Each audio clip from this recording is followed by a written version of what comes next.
Mga ka-DIY, ito yung ating easiest portable generator build. May binago pa nga pala ako dito.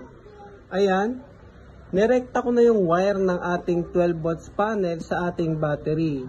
So kung kaya mo naman maghinang, pwede mo nang ihinang direkta mga ka-DIY. Ngayon, paano yung charging? Kasi tinanggal ko na yung block. So ito yung charger natin. Ang ginawa ko, pinalitan ko yung dulo niya. Ayan, no? Ginawa kong cigarette mail. So, ayan. So, para sa charging, dito na natin siya i-charge. Ayan. Dito, mga ka-DIY. So, input, output na ito. So, pakita ko sa inyo, mga ka-DIY, ha.